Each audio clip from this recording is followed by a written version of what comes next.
Bakristo bavandimwe, Kristo Yezu akuzwe. Mbifurije kugira umunsi mwiza. Dusangire amasomo matagatifu Kiliziya y'umubyeyi wacu yaduteguriye kuri uyu munsi. Isomo rya mbere, isomo ryo mu gitabo cy'ibyakozwe n'intumwa.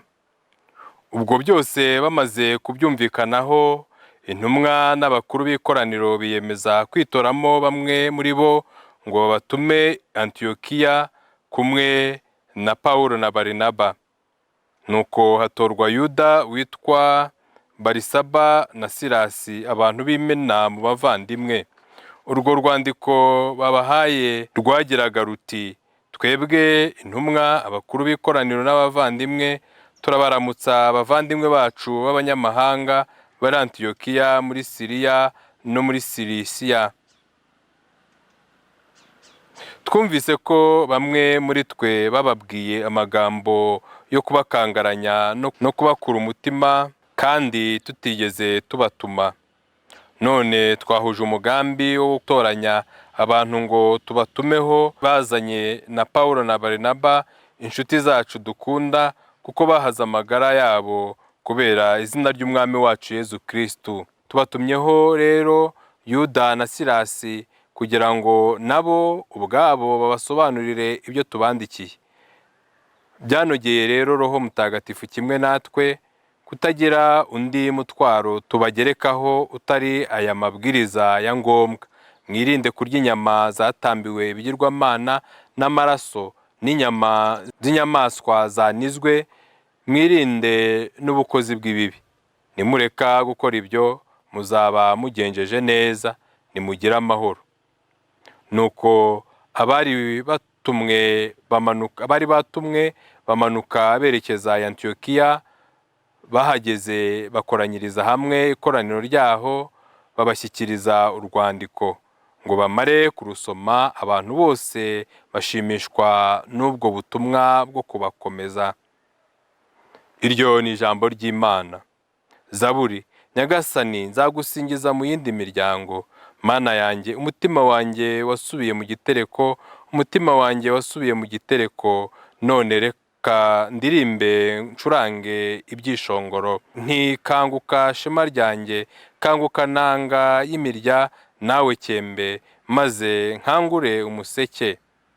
Nyagasani, nzagusingiriza mu yindi miryango, ngucurangire rwagati mu mahanga, kuko ineza yawe ikabakaba ku ijuru, n'ubudahemuka bwawe bugatumbagira mu bicu.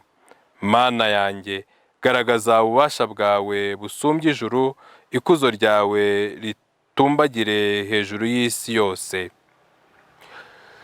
Nyagasani Yezu nabane namwe. Amagambo yo mu Ivanjili ntagatifu uko yanditswe na Yohani.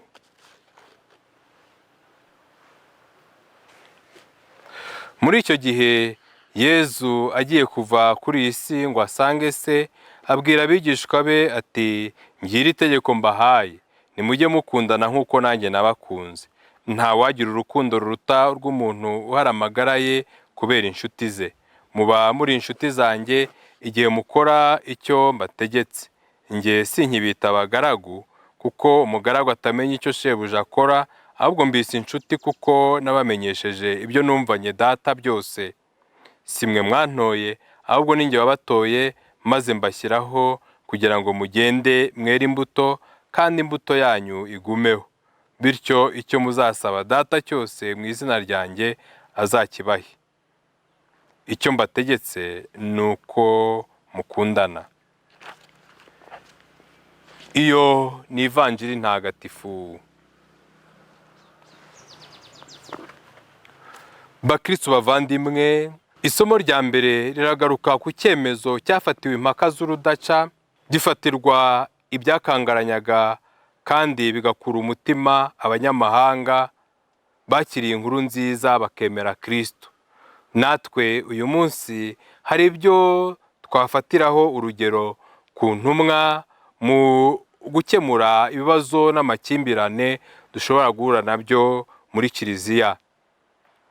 Kumvikana. Nibyo koko tugomba guharanira kumvikana. Nubwo ibintu tutabibona kimwe, tugomba kugeza aho tubyumva kimwe. Kumva ibintu kimwe ni ikintu kidufasha kurushaho gutahiriza umugozi umwe no kureba mu cyerekezo kimwe. Guhuza umugambi. Abavandimwe bahuje umugambi. Guhuza umugambi ni kimwe mu bimenyetso bya Roho Mutagatifu. Iyo duhuye tugahuza, bidufasha kumva neza ko Roho Mutagatifu ari kumwe natwe. Kuba abahuza umugambi ni ikimenyetso ndakuka cy'ubukristu buhamye, cy'ubukristu bwifuza kugera ku bumwe. Kwirinda no kurwanya ibihuha. Abavandimwe bafashe igihe cyo gukuraho ibihuha, bitandukanya n'abagiye batabatumye, bitandukanya n'abari bafite umugambi wo gukangaranya ndetse no gukura umutima abanyamahanga bari bakiriye inkuru nziza. Kwirinda ibihuha bidufasha kubaka ubukristo n'ubuvandimwe. Gukomeza abandi mu kwemera. Mu by'ukuri ntabwo byaba bihagije twemera gusa, ahubwo tugomba no gufasha abandi kwemera, tukabakomeza mu kwemera, tugahora iteka dushyigikirana. Guharanira no kwifurizanya amahoro. Abavandimwe basoje urwandiko bifuriza abandi amahoro no kugenza neza mu buzima bwabo.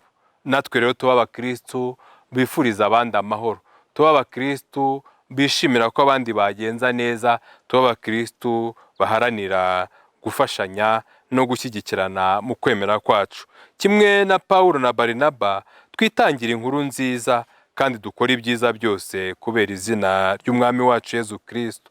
Tuba abantu baharanira ko ijambo ry'Imana ryagera hose, tuba abantu baharanira ko abantu bakemera Imana, bagakunda Imana kandi bakayikorera. Mu Ivanjiri, Yezu araduha itegeko ryo gukundana kuko nawe yadukunze. Aradusaba urukundo rwitanga.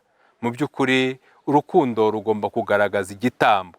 Urukundo rugomba kwitanga. Niyo tubyitegereje dushobora kubona abantu bababara badakunda, ariko nta muntu ukunda ngo abure kubabara, kuko urukundo rudusaba igitambo. Urukundo rudusaba kwiyibagirwa kugira ngo turebe abandi. Yezu Kristo rero aradusaba urukundo rutugeza ku bushuti. Inshuti nyanshuti ihora ari inshuti, niyo ihemutse iba inshuti mbi. Umuntu ukubwiye ko atari inshuti yawe nuko atigeze abayo. Mu by'ukuri urukundo rutugeza ku bushuti turukomereho kandi turugirirane. Yezu Kristo aradusaba urukundo rubabarira, urukundo rwihangana, urukundo rusangira byose na bose. Yezu Kristo aradusaba urukundo ruduhesha icyo dusaba Imana. Mu by'ukuri nidusaba Imana dukunze, nidusaba Imana dukundana, izabana natwe nta shiti. Mu izina rya Yezu dusaba Imana Data kuyoborwa na Roho we w'urukundo n'urumuri. Dusaba Imana Data kwigiramo urukundo rwitanga, rwihangana, rubabarira kandi rukihanganira byose. Dusaba Imana Data guhorana amahoro y'umutima no kuyifuriza abandi, kubakomeza no kubateza intambwe mu bukristo bwabo. Mu izina rya Yezu dusaba Imana kutuba hafi mu mishinga, mu migambi no mu byemezo dufata. Mu izina rya Yezu dusaba Imana Data imbaraga zo kuba abahanga b'icyiza n'abaswa b'ikibi. Mu izina rya Yezu dusaba Imana Data gukomera no gukomeza abavandimwe mu kwemera.